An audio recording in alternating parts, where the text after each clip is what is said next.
This is a presentation of Northeast Streaming Sports. You're listening to TGI Sports Talk with your host Keith Angle on Northeast Streaming Sports.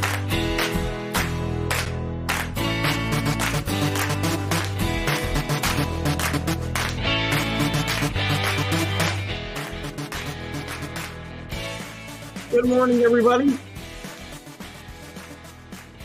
Keith Angle here for TGI Sports Talk. Are you serious? Great to have you with us. A rainy, dreary third day in a row here in upstate New York. Hopefully it's nicer where you are today. I'll be joined in a few minutes by my co-host, the Mad New Yorker. Lots to talk about today, some of it raw. You know, it's been an emotional week for Bills fans, for football fans, sports fans in general after watching we can still call it a tragedy, but I think we should call it more of a near tragedy as Damar Hamlin is making great progress, it seems. Again, he's still in ICU, and I think he's still on a breathing tube, but he's making great progress and even asked in writing to his doctors, did we win the game? It's been a chaotic week because there's been a lot of I don't know how to explain it, a lot of animosity towards some of the people and the way they were approaching this. You know, this was a tragedy, and the first things that had to be addressed were the young man and his health, and we knew that. I do think the NFL is planning on resuming that game Monday night, no matter what they said. And they did the right thing, postponing it and eventually canceling it. Couldn't play it because the young man's health was important. You know, but by the time you get to Tuesday and Wednesday, there are games still to be played, and you have to figure out the logistics of that and do it in a way. And just because you're talking about that does not mean we don't care about the health of this young man. So it's been a bit of a firestorm that if you were talking about playing games at all, you didn't care about the young man. And I really think guys like Skip Bayless were getting a bad rap. So we'll talk a lot about that game on Monday night, what happened in the aftermath, what's going to happen potentially this weekend, some misconceptions about what's being decided by the NFL today. They are not adding playoff teams. And just a little bit about the NFL playoff picture altogether. We'll also get into the college football semifinals. We'll talk a little bit about those. As I said on my Wednesday college football huddle, Michigan fans, stop blaming refs. You gave up 51 points. You couldn't punch the ball in from the 1 yard line when you did lose a touchdown. But again, it should have been a touchdown. I get it. But shut up. Your team wasn't good enough to win that day. And Georgia fans, you know what? You were outplayed. Oh, geez. You were outplayed much of that game by Ohio State. And you should thank the fact that you have one of the best coaches and coaching staffs in college football, if not the best, for winning that game, and the guts of Stetson Bennett. So, again, lots to talk about there. And will TCU be the most unlikely national champion ever? We'll talk about all of that and more coming up. Let's talk about Jim Harbaugh, by the way. I have a message from probably the Mad New Yorker, I'm guessing. Oh, he's on in a second. Okay. We'll also talk about Jim Harbaugh, his yearly dalliance with the NFL. You know, I've seen reports that, he turned down the Vikings job last year. My recollection is he wasn't offered the job and he went back to Michigan because of that.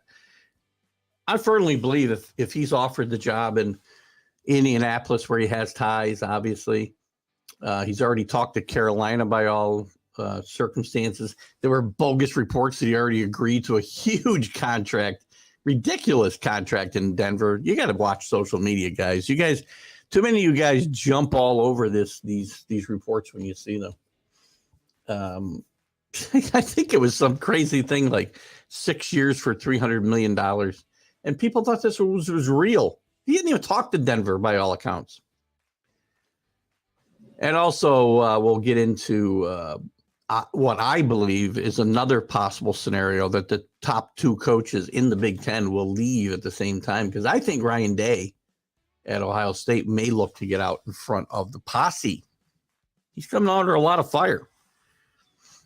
So we'll talk about all of that. We'll start with the NFL today. We want to get your comments on all of these topics as well. And we're going to start. We may spend most of our time on the NFL. Hopefully we'll get to all of those topics. We don't always, but we can recycle them. And we may not be able to recycle the Jim Harbaugh story because by this time next week, he could very well have an NFL job. Black Monday's coming, guys. It's not a fun time of the year for coaches. At least it's a little bit past the holiday this year. But Black Monday's coming. There's going to be some coaches looking for a job, and there could be coaching carousels on the college level restarted because of some of the things that happened. So anything you want to talk about in those regards? We'll start with Damar Hamlin and that tragic situation Monday, and that's how we'll get going. With that said, we do have the Mad New Yorker in the room. Good morning, Carlos. How are you? Morning, everybody. Happy Friday. Gotta love Apple for resetting passwords and securities and all that good stuff.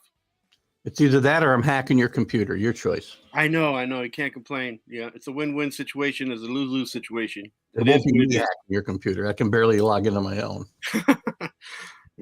It comes with all the bells and whistles, but also with all the loudness. I hope you and your family had a good New Year's. Yeah, Happy New Year's, Keith. Yeah, we're everything's good. We started a year in the right foot. The weather's okay. Family's happy. Just trying to take care of our health and make sure we, stay healthy this year and stay away from getting sick, man.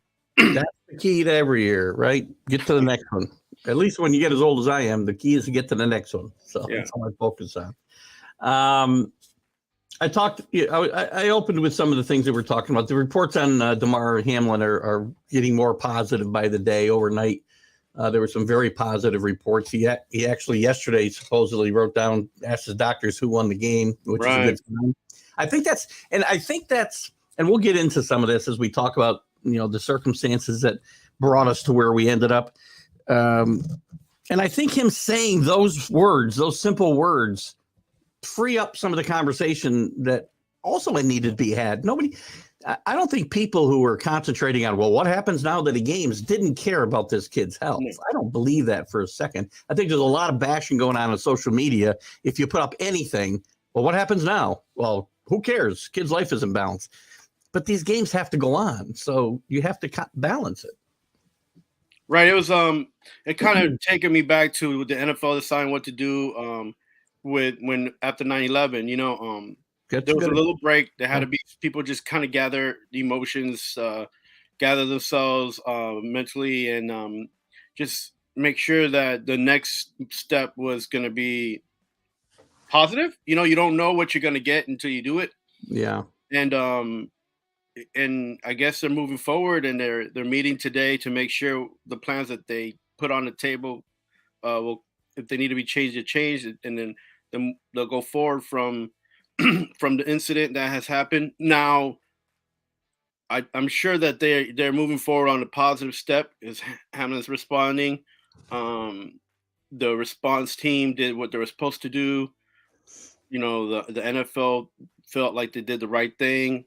So NFLPA is also in accordance with what's going on. So, and all that, all the retrospect, everything together combined, it just feels like it's going to be back to football. It might not feel the same for the first few games, granted, but these teams have a goal, and the goal is to get to the playoffs and see who's going to be in the Super Bowl, right? Well, I can tell you as a Patriot fan, I'd rather be playing anybody else this week because it won't feel good. That's got nothing to do whether they want to win for Hamlin or we'd have a better chance to win. I don't want to have a better chance to win because of something like this, right? I don't want to play this team, and it'll feel funny rooting against them, but I will do that because I'm a football fan, and I want my team in the playoffs. But I'd rather be playing anybody else than the Bills this week because of the situation. It's not a lot of fun. Yeah, it's going to be high emotions on both ends. As far as we're gonna get football back as a fan for whatever team, for your team. Yeah, I wouldn't want to be in your shoes, but if you're a Patriots fan, you'll be rooting against the Bills, and that's the way it is, right? And it's a situation that somebody would have done it, right? Some team out there, would have had to do it if it was, if you had flipped the table and it was on the schedule. So, no, going rewinding a bit to when the incident happened. And again, people talk about the fact that this has never happened before. Well, it has. I mean, in 50 years ago, a Detroit Lion player, Hughes, I can't remember his name now. I think his last name was Hughes, had a heart attack and died on the field. Mm-hmm. Nothing like that ever happened. They took him off the field. They continued the game. That's 50 years ago. We have a lot more technology. I mean, his life was saved by the fact that it's 50 years later, and these guys were to him in seconds. Mm-hmm. If that wasn't the case, the poor young man probably would not be with us today. I do not believe the NFL's assertions that they were not planning on resuming that game immediately after that. I mean, in fairness to them, they didn't know the severity. They didn't know exactly what was going on. But as that time went by, 9 minutes, 9 minutes of CPR, but I don't know, 20 minutes before he's off the field, I really believe the NFL and the players you even saw start to warm up. Now, that could have been just a trying to figure the situation. Reflex action. Somebody gets hurt, you start to warm up and you get ready to play again. Mm-hmm. Mostly Bengals doing that, obviously. But I think the NFL did send some kind of signals, overt or not, that they were planning on resuming that game. And I think they had to backtrack come Tuesday morning that, no, we weren't. We never would have started. I think it was the two coaches meeting after, because they stayed on the field too long. After he was taken away, I think they would have left the field, gone to the locker rooms right then and there if the NFL had no plans to continue that game right then and there. And I think they should come clean. They look worse this way, trying to cover it up afterwards. Yeah, I mean, I think they're just trying to throw it into we did what we thought was right at the moment, instead of saying what it is that they were going to do or what they were planning to do. And again, this is not something that's the first time that's happened as far as in sports, but it's the first time it's happened in sports in the United States, in the NFL, as far as right. The cardiac arrest. And we've had guys have serious injuries and be carted off the field, but not like this. Right. Right. And so, I was watching the Euros when Eriksson from Denmark, when he got hurt, and he had this situation happen in soccer. It was kind of just, everything just stops, and I don't think teams at all, you're never prepared to just stop and take care of the situation. You just stop and you take it as far as the situation goes. And, he was lucky there was a doctor, an actual heart doctor in the field, and helped him with his cardiac arrest, right? Yeah, so I'm not sure if that's dumb luck or that's planned by the NFL. I don't know whether, or the teams, they have that contingency there. I don't know. Yeah, well, so there will be from now on. Yeah, in soccer they had that. They have a plan for something like for an incident to happen, but he was in luck that there was an actual heart surgeon in the field of play that was able to assist that situation. So that dumb luck that he had that was something that actually had set up a precedent for the NFL to kind of mimic and set up for them in other sports. So I guess the contingency plan is always to stop the game if it gets to a certain point, right? I feel like that's the plan. I think you're saying that they were ready to play or they wanted the game to go on. I think that's always, like you said, once an injury happens, you just start warming up. I think that's always what you do, unless, you from the higher ups are getting, hey, this is something that we need to. Yeah, listen, I'm not really saying they would have been wrong because they don't know completely the situation, right? I wouldn't say they were wrong. My problem is that it was obvious, and it was reported by ESPN announcers, and the players all looked like the game would potentially resume. And I'm not saying that's wrong because that's what always happened. Right. No. So my problem is you go back later on and Troy Vincent saying, emphatically, that was never a consideration. Well, I don't think that's accurate. I think it's always a consideration until you get a word of, I say that. We didn't know, until we knew the severity. Right. After we knew the actual severity of what happened, and everybody got over the shock, we said the coaches, but I still think it was the coaches that spearheaded this. The officials and the coach. I'll give the officials some props here too. The coaches, and Zach Taylor and McDermott could not have done a better job here. They handled it so well. Yeah, I think in that point, the humanistic selflessness, the let's get this guy to get the best care available started kicking in, and the whole coaching, let's get this done, let's move forward and battle it out. That went to the wayside, which I think also helped. That selflessness helped the situation, right? Because when these things happen, you're in shock, and then you kind of like there's an effect that goes, fight or flight, and they did exactly what they had to do. They stepped in as leaders, as men, as humans, and just made sure that Damar Hamlin was taken care of. They had quite frankly, if my coach were involved, I'm not so sure that he wouldn't have said we shouldn't continue playing. And that's not a great thing to say about Bill Belichick. And I'd like to think maybe he wouldn't, but I wouldn't be shocked if he didn't say we need to keep playing. And sometimes we beat up on these guys because they don't like to talk to media, or they talk down to players, or they have this, they're this kind of character.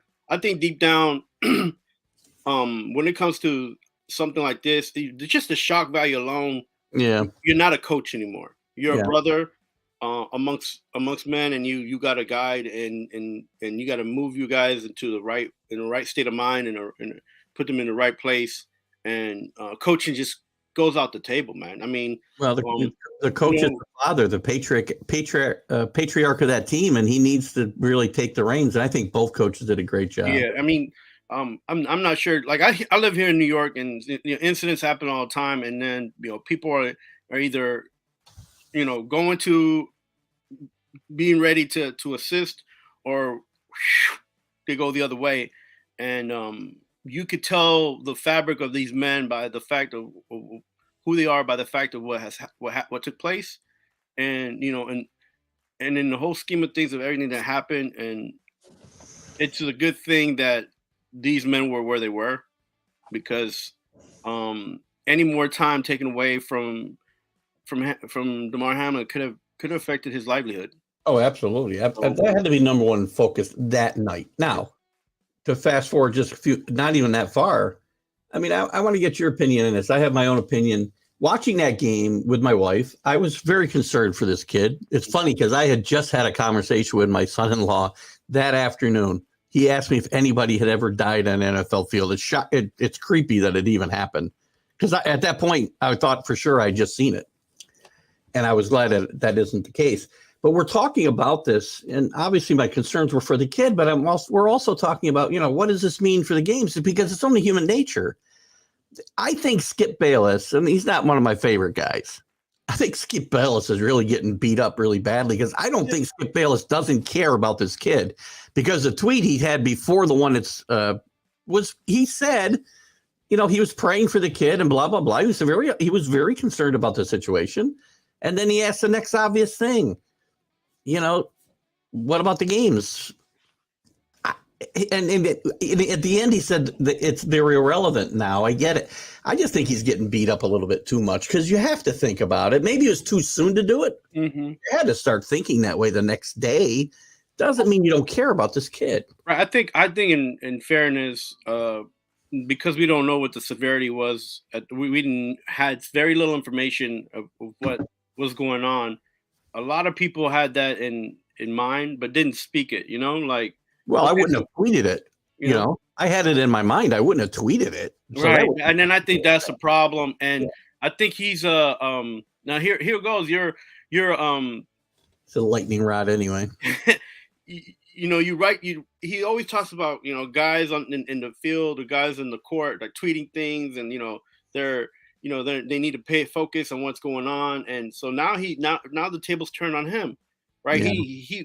He wrote down something that he felt, didn't think about the, what the consequences would be. And now it caught up to him. And I think, he's getting beat up a little bit too much, but then again, that's a consequence of, of what happens when you're, chomping at the bit and just, writing things out there, and if you're gonna tweet, it comes with the good, it comes with the bad, man. So you're right. You put it out there for the public. That's the problem. yeah. And he hasn't taken it down. He refuses to. That's probably a problem. But the reality of the situation is, by midnight that night, the NFL people are all together figuring out how they're going to go forward from here. They had to. You had to start figuring out what you were going to do with this game, number one. I don't think there was any chance they were ever going to play the game. They couldn't. Logistically, it wouldn't work. So pivoting a little bit to some of the decisions that are going to be made, there is no plan, by the way, to add playoff teams at this point. There are only two things on the table today, so everybody's clear, because there's been a lot of stuff going all over. A lot of what ifs, right? To me, there's only two scenarios here. They involve, what do you do with the Chiefs, the Bills, and I think the Bengals even, depending on how the games come out here, and you determine number one seed and who plays where, when. Oh, and the Ravens and the Bengals. So that there could be, it's a coin flip to see who plays there. Other than that, that's the only two scenarios that I'm aware of. And then there's, depending on the wins, there's different scenarios that can happen within that framework. That's all they're considering today. Nothing else. They're not adding teams. They're not pushing the games back so they can play this game. Obviously, it's been canceled. Right. So I think the best choice, and it's off the table, I believe now too, would have been, you could have used these scenarios that they're going to look at today and see how these games play out this weekend, and then given the number one team the choice, do I want the bye or do I want the home field advantage? I think that would have been a fair compromise. But there were certainly ways to do it that rather than adding playoff teams. Why would you give a team an advantage who is not involved in this tragedy at all? They're going to get the boost of getting put in the playoffs when they shouldn't be. I wouldn't want to get in that way. I can tell you that. And I don't think that would have been the smart way to go. I think they're handling it the right way with the two options that are on the table today. Yeah, and it took a while to get that information, right? There's just all these options available, and people just putting lists together like it was Christmas again.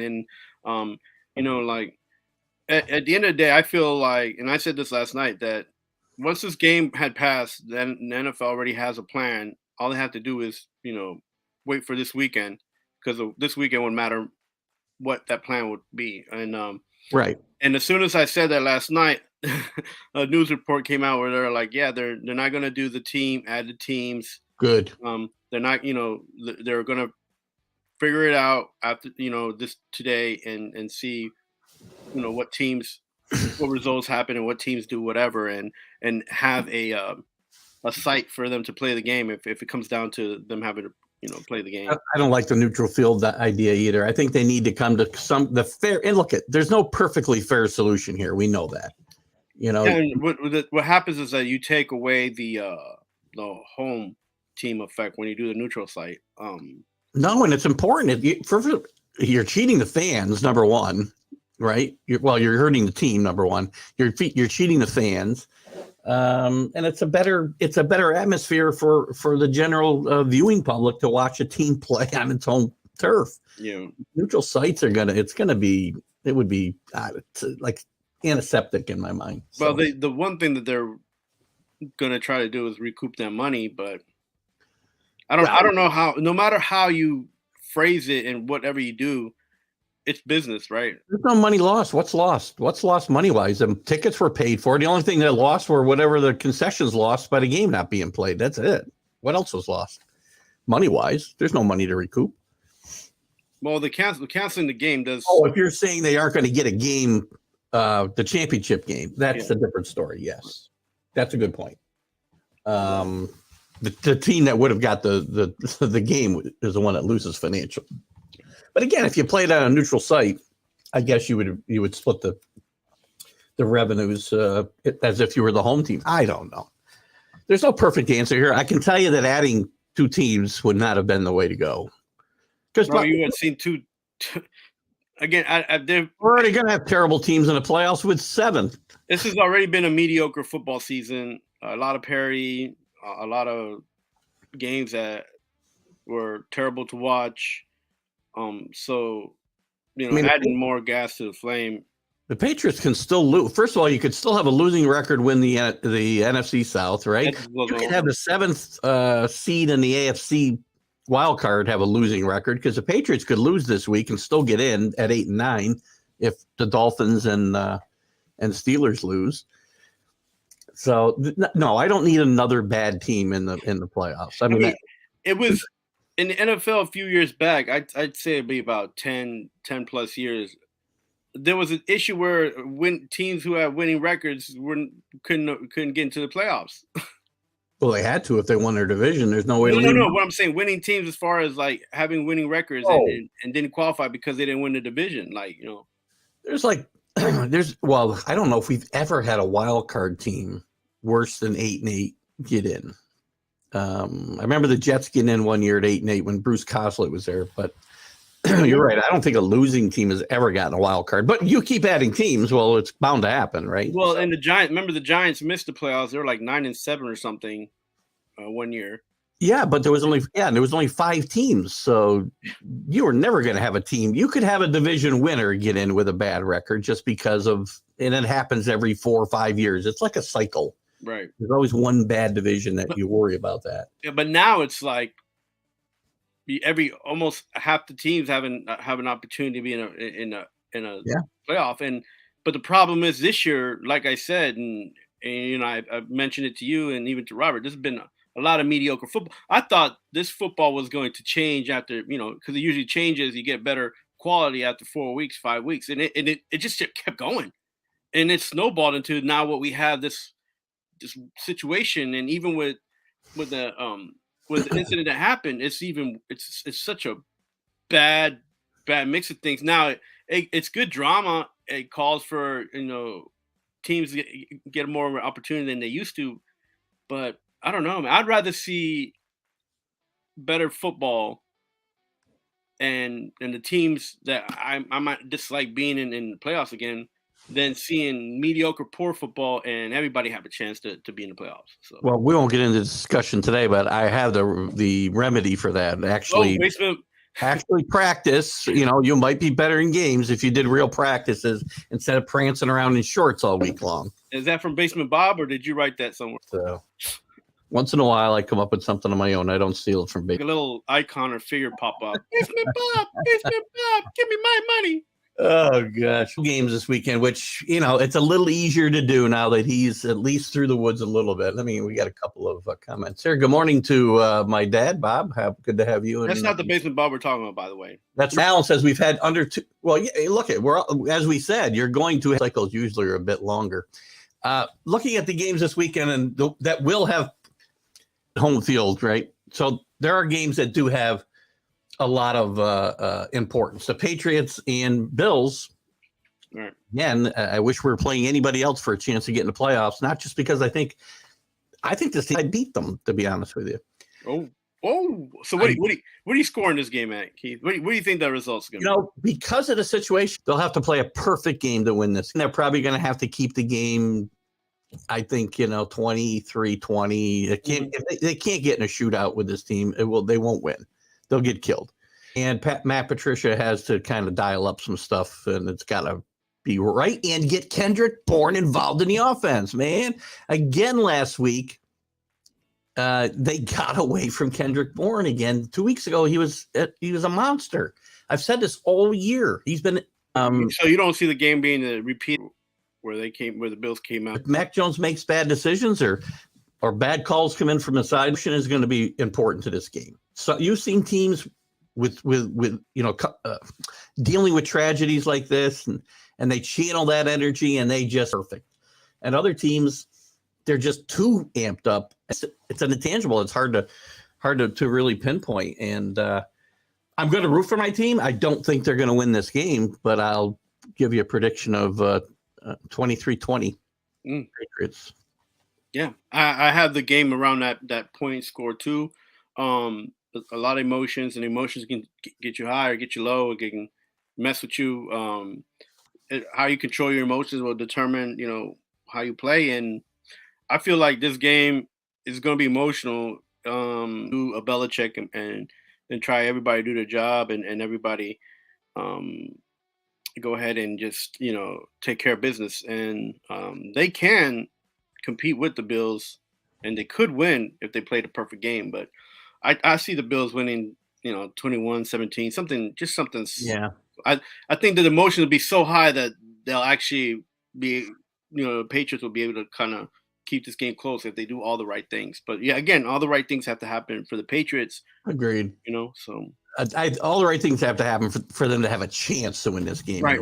What I think, and because it could snowball on them, and that's what I'm concerned about. We saw it happen last year in the last time they played them in a regular season and in the playoffs. Buffalo just steamrolled them. So another game, but that's a winner in Tennessee and Jacksonville. I give Tennessee like zero shot here. Jacksonville's playing really good football right now. We're watching Trevor Lawrence grow up in front of our eyes, and probably like the Jets wish Zach Wilson was. But this game's a winner in, and I think Jacksonville wins this. I don't care if it was in Tennessee. I think Jacksonville will win this game. Points? Who's the quarterback? You're playing quarterback for the Tennessee Titans, aren't you? No, I'm playing wingback. I'm coming in when Derrick Henry gets. I can't remember the quarterback's name now. What the hell's his name? And it's not Lou Dobbs, but in Dobbs we trust. Lou Dobbs is playing. In Dobbs we trust, and I say what you don't have a man child. You have a man who's been in the league a few years, learned different systems, has very athletic, has a decent arm, and he just has to have the pieces around him to just do what he does. The guy, he knows football. He understands. He was actually a quarterback's coach in Pittsburgh for a minute. Yeah. And so, he knows how to be in the moment. The only problem is that he hasn't been given a chance, and now he's going to get the chance, and maybe he'll prove some people wrong and give Tennessee an opportunity to get back in the playoffs and maybe again go 1-out. Who knows? But I feel like Tennessee will have all the pieces together to make this game close, and it's going to be by a field goal, but I think they'll win. Another game tomorrow, or I guess it's not tomorrow. I think it's Sunday night. Sorry. Green Bay is hosting the Lions. This could have been a winner in, but the Lions need to win and have Seattle lose, so they need a little help. Green Bay's come out of nowhere.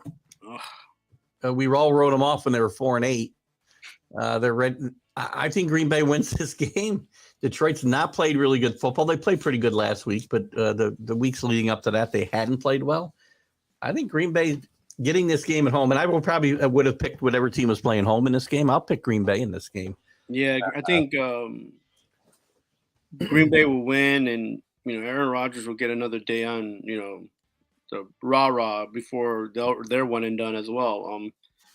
This is that score, Alan. This is a problem with that division. Even with the Vikings losing as many games as they have lost, which hasn't been many, they had this division and not worried about because Detroit didn't fulfill. Detroit's going to compete. Problem with playing the 5 games. They're not consistent, so I think the Packers with the emotion and running on a high, they're going to. That score myself. Some of the games that have importance, Baltimore and Cincinnati, they're both in the playoffs. So I'm really not counting this as one of my games. I'm going to pay. We're going to spend a lot of time on only because they're both in. They're part of this whole decision has to be made by the NFL today. So would you, if you were Lamar Jackson, if you had Lamar Jackson, would you tell him to play the game? Is that important to you? The division means something because you're going to get to play at home at least one game. And do you think there's talk about him maybe playing the Ravens cards because he's not, he's just sitting out and saying, this is what you need. You need me in the game and you don't pay me. So this is, this is part of his way. He will not be the quarterback of his team next year. It's quite possible. Yeah. To get a Super Bowl chase going, I would just play. But again, it's not about it's not about team or not. So. Your Jets at Miami. I hope I don't find myself in a position having to root for the Jets on Sunday because that would mean the Patriots were losing. Because again, the Patriots can get in at 8-9. Let's remember, no wild cards ever made it under 500, as we said earlier. Steelers lose, Miami loses. They can still get in with a loss. I don't want to be rooting for that. I'd rather get in at 9-8. But I don't think the Jets have. Miami's playing really badly, but you know what? I guess the Jets could go down there and spoil the Dolphins the way the Dolphins are playing. I'm going to pick the Jets in an upset today.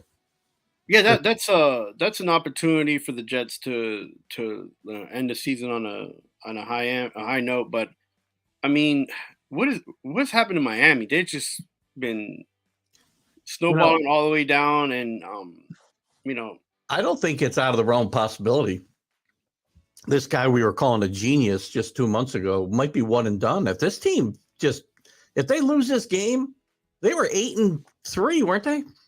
I mean, they went into the straight losses. They went into the basement and found Mike Glennon to come up and to bring up and put on the team. I mean, I don't know, man. Listen, I think they're going to finish with 6 straight losses. They were in the division hunt just 6 weeks ago. I think it's possible McDaniel gets fired after this year. I think he's going to be on the hot seat, but I don't think he'll get fired. I think they'll give him one more season at least. I think the biggest problem right now is, making sure that they have confidence. It seems like once they started losing, they lost that confidence. You had Waddle and you had Hall there, and they're just, they were doing it up, and now they're not doing anything. And I don't think it's because Tua couldn't get them the ball. It's just that they went away from the run to set them up for the pass, and they keep doing that. They've kept doing it for the last 3 games. They start out running the ball, they play action. You see a little bit. You see them scoring 14 points or 10 points. And then all of a sudden they go away from the run and they can't get ahead. So if they run the ball and they get this guy Sky, what's his name? Sky Moore, yeah. If they get him going, just play it simple. You can beat the Jets if you score. Oh, Elijah Moore. Sorry, Elijah Moore. No, Scott, the quarterback. Elijah Moore is for the Jets. Oh, the quarterback for who? Miami? Yeah. Teddy Bridgewater. Nope. He out? Yeah. I didn't even know that. I don't know who the quarterback is there. Maybe it's Matt Moore. Is he still in the league? No, it's not Matt Moore. Yeah, I think Matt Moore is still in the league. He can't be. He's as old as me, for crying out loud. Where's Allen? Give it to that quarterback. But as long as they get going, I mean, they're gonna. Skylar Thompson, that's his name. Oh, Skylar. Okay, Skylar Thompson. Yes, I remember him playing last week. Yeah, and I forgot. As long as he just keeps it simple, keeps going with the with the play call, and as long as they keep running the ball, I think they'll be okay. They can beat the Jets. I mean, it didn't work out last week against the Patriots. So, can the Jets score 21 points and beat the Dolphins? Yes. Really? You think so? I can see this game actually being 21-14. Man, I feel like this game is going to be like 12-7, some random crazy number. It could be. This time of year when you get teams like the Jets, you don't know who wants to play and who's already ready to play golf on Monday. We don't know. One other game with playoff getting in. So I'm not going to get into any of the games after this, I don't think, unless I miss one that would affect teams getting in. Mm-hmm. Cleveland going to Pittsburgh. Mike Tomlin's done a tremendous coaching job this year. This might be his best coaching job. This team was awful early in the season. I thought they were going to lose 13 games. Yeah. And what I say to you, remember? You did. He's a great coach. Tomlin didn't have he never had a losing season, man. It's still on the line this week against the criminally quarterback-led Browns. Yeah. Who are 7-9, and I think they're eliminated. I don't think they can get in 8-9, but I think Pittsburgh will win this game. I think the momentum will carry them through here. Cleveland hasn't played that good. They're a little better, I guess, since the guy I won't mention his name has come back. But listen, I think Pittsburgh. I think the momentum carries them over here, and they've got the better coaching staff. Yeah, and I think they continue to win. They have the better coaches out there. They're highly excited to be playing still and having an opportunity, and the chances are very good that they make the playoffs because the Patriots, again, we know their backs are up against the wall with Buffalo, and I think the Jets have a very good chance of going to Miami and beating the Skylar Thompson-led Dolphins, which would leave the Steelers in the playoffs if they were to win. And who would have thought that Right. So, what team would you rather see play in the playoffs? Your team or the Pittsburgh Steelers? Well, I want to see my team. I always want to see my team. Always. I mean, man, these two teams are. I feel like they're almost right now on the same page as far as like missing out opportunities on just small mistakes, man. These penalties are killing them. That's the difference between mediocre teams and very good teams is they don't make those small mistakes. I think in this season, it's not the mistakes, the mediocrity. I think it's just some teams are scoring faster and actually at the end of the game will score or kick the field goals a lot. Keeping the game close. Yeah. Or the teams like Kansas City are outscoring the team plus 27 points. Like, and I said at the beginning of the season, I was like, that if your team could score 27 plus points, you're more likely to win the game. Yeah. And there hasn't been much scoring in the NFL. If you think about some of these games, you thought there were going to be huge battles and the scoring was going to go out. I'll put this score up for you, Alan, because I'm not going to get into all these games that Cowboys over the Commanders. There's a gazillion things that need to happen. The Cowboys could win the division. The Vikings can still get home field. Blah. Yeah. Can't get into all that. We'll review these games all on Sunday morning. But by the way, how can and I love Ron Rivera. I've talked very highly of Ron Rivera on this show. How can he not know that they were eliminated from the playoffs with a loss last week? Is beyond me. Maybe he didn't. To give him the benefit of the doubt, maybe he didn't know that he was eliminated with a loss and another team winning, which I think it might have been Seattle. Right. But even then, he ought to know by that point that when the guy asked a question that he was out of the playoffs. I think he made a big mistake switching his quarterback last week. So anyway, we're going to switch gears a little bit while we got a few minutes left here because I don't want to just not chat about. I don't know if we'll get everything in because we spent a lot of time there, as I knew we would. The semifinals, I thought we finally got a great 2 games in the semifinals, as long as you aren't crazy about defense. Mm-hmm. They were very exciting. Michigan fans need to shut up about the officiating because, if you give up 51 points, I'm sorry. Don't tell me you lost because the officials blew a touchdown call. And when you blew the touchdown call, you couldn't put it in from the 1-yard line. Sorry. You're running double reverses on the freaking 2-yard line. And I was wrong. I thought that depth on Michigan was going to push him through, and it didn't come through at all. And I think what hurt them was some of those players saying that they were going to play on both ends of the field. But they got into a shootout. I don't think Michigan's not built for that type of game. They're just not built to have a go up and down the field. But I did say that TCU was a fast and strong team. They just didn't have depth. Yeah, and I'm surprised that they came out and were able to win out. And hey, to the victor goes the spoils. Move on to the next game, and the championship is an opportunity for them to get. And in the other game, which was a great game, Ohio State got out quickly. Like we all said, they had to get out quickly, and they couldn't have got out quicker than they did. C.J. Stroud played the best game he's probably played at Ohio State in his career. He was all time, man. He was great. Marvin Harrison going down in third quarter hurt them a lot. For most of this game, and I said, and I think a lot of people also said that Georgia probably got a bad draw because the one team that could match up with them talent-wise and athletically was Ohio State. If they could put that on the field and turn it into good play, which they did. And I think the difference was the coaching staffs. That game hinges, and I'm not giving Kirby Smart all the credit here, but he did a great job, and he hires the guys who smelled out that fake punt. If he doesn't get that timeout, that game's over. Game's done. They would have run the clock out, and the game would have been over, in my mind. And I think it's a great job, and they won because they've got the best coaching staff in football, or at least tied with Nick Saban's Alabama staff. Yeah, I mean that was too close to call. I mean, that was crazy that game. So I think it's going to be interesting. And, for you SEC elitists, which I know you are one of, I have to root for TCU to win this game. I don't know if they can. I don't know if they got one more miracle in them, but I would love to see this just to shut them all up. I mean, they're getting I think they're getting enough time off to recuperate. because when you play a fast game, you need rest, right? You need to make sure that that you got enough rest and they can move forward. So I think they'll have enough time to rest. But just how much, again, how deep are they going to go? Like, how much do they have in the tank?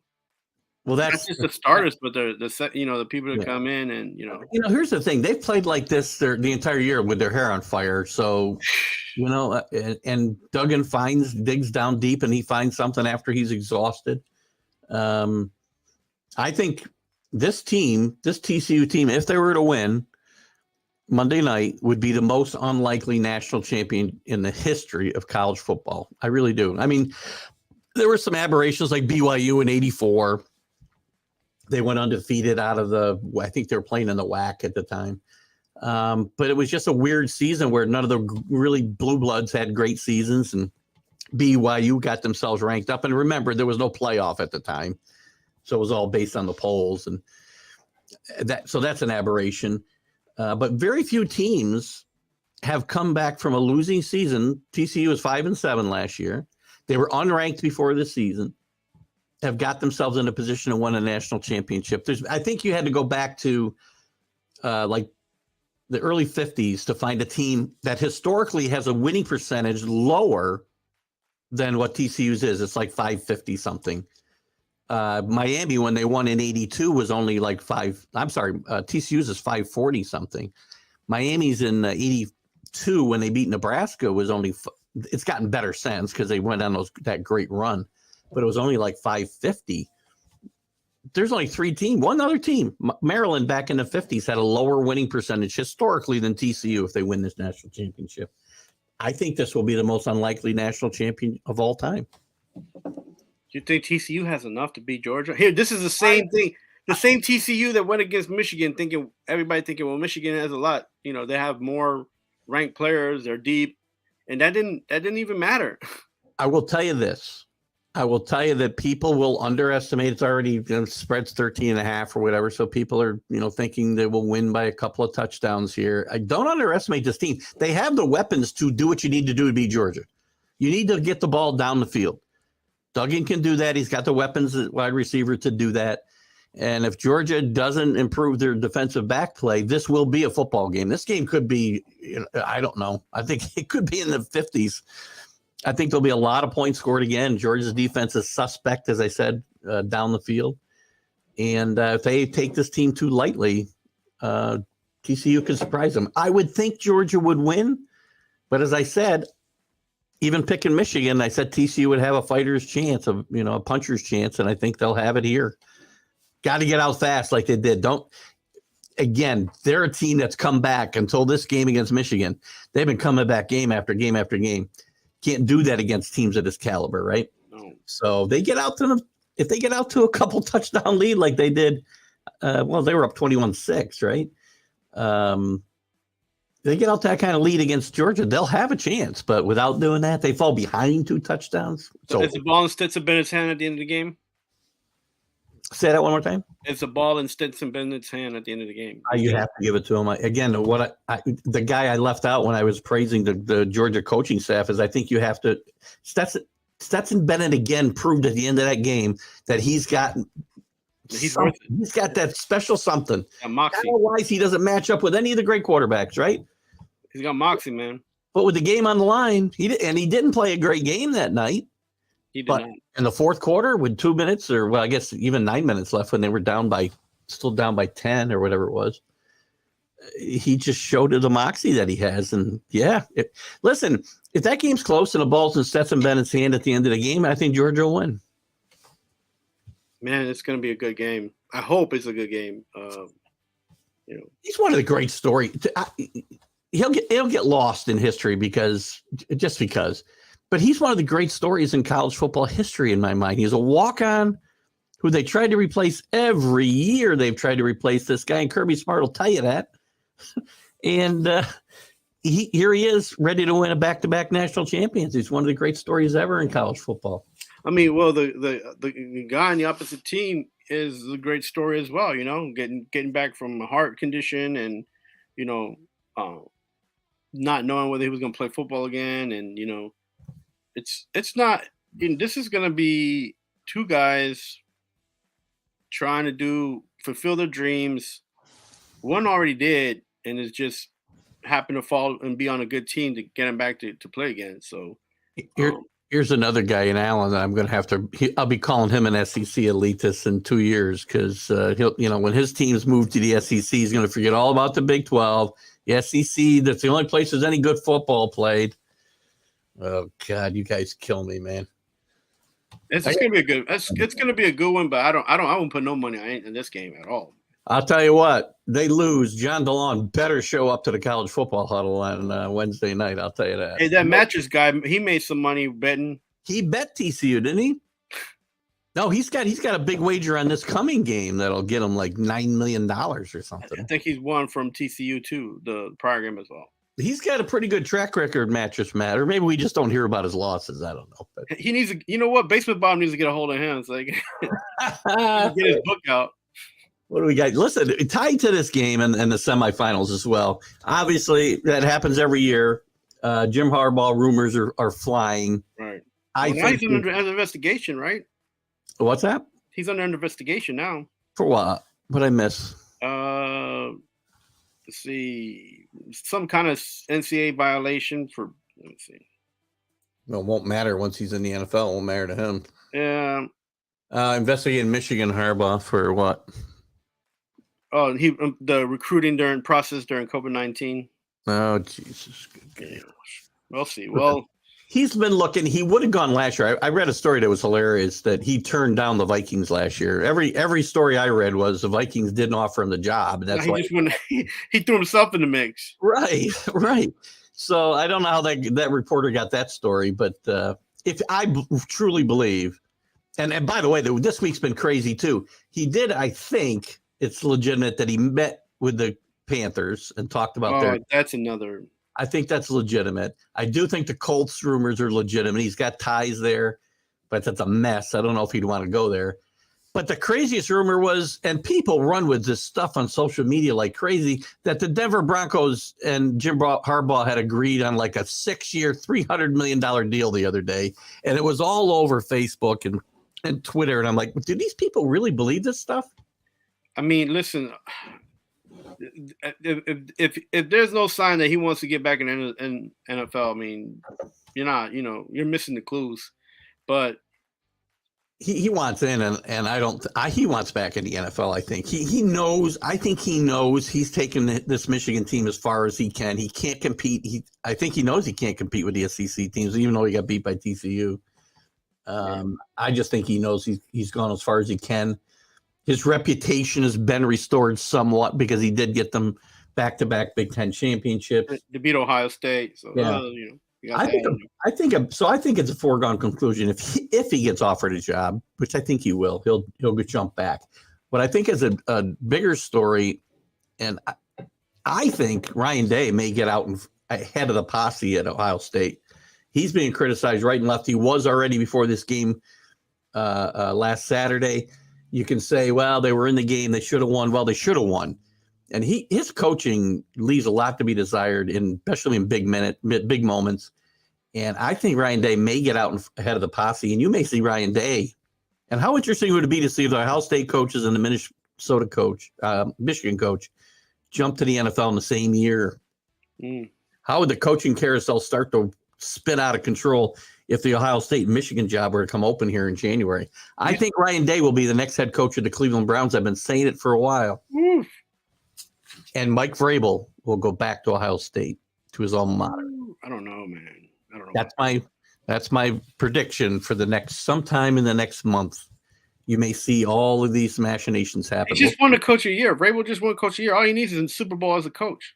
You don't think that's bothering him? He doesn't have a quarterback. I don't think he's confident at. You don't have an offensive coordinator, man. That's the problem. Has been burning him for the last 5 years. Here's the other thing. The word is Ohio State people want him badly, and they'll throw the world at him, money wise, to get And you know what college coaches are making these days? They're making more than NFL coaches. So, I just feel like Vrabel will consider Ohio State after he wins the Super Bowl. as a coach. in the NFL. He's got to go somewhere besides Tennessee to do that. He's not winning at Tennessee. Well, how's he going to win a Super Bowl in Tennessee? How is any coach winning it anywhere? I mean, look. How does the future look brighter than anywhere else in the NFL than in Tennessee? I think that the movements that these teams can make on the offseason have a bigger effect and can make a team competitive and Super Bowl ready faster than recruiting kids and making sure that they sign with you and stay with you and not get into the portal to keep you in a championship run. You're more likely to be out of a championship run after one season in college football than you are in the NFL. Good point. So I think that has to be something that he's going to consider, and recruiting is not easy, and it's easier to get a draft number, say, hey, you're going to get 4 or 5 draft picks and try to get your team to scout players than it is to be like, okay, let's get the top 5 from this state. Let's look at the top 5 from another state. And these neighboring states, Ohio, Michigan, how they try to pull players from each other's team, that's a dogfight. And it's hard to do and coach at the same time, so has been forever. And to Alan's question here, Alan, we'll get into this a lot more on the college football huddle, even in this show here in the coming weeks. Will it help Nebraska? Nebraska's already helped themselves by hiring Matt Rule, who's a great college coach. He failed in the pros. It doesn't reflect, I don't think, on his coaching ability at the college level. He'll get Nebraska heading in the right direction. We'll see about Penn State. They finally won. I got to laugh because of Penn State, and I know we're going to go over here just a little bit, but I got to bring this up because I brought it up Wednesday. I've been going nuts all week reading these Penn State fans saying, now we show we're better than Penn State and Ohio State because they lost in the semifinals and we beat Utah handily. And I'm like, well, don't you first have to beat Michigan and Ohio State to actually say you're better than them? James Franklin beat Ohio State and Michigan, and I'll start to think you got a good team, and they're well coached at Penn State. Yeah, I told you, and you said it that you're not a Franklin fan, but I told you when I watched them play, I knew they weren't going to win. Penn State wasn't going to be Ohio State, and I said you got to watch that game though, because there's about 8 or 9 kids on Penn State that look like they're NFL ready. I picked against them only because I didn't know Cam Rising would get hurt. Number one.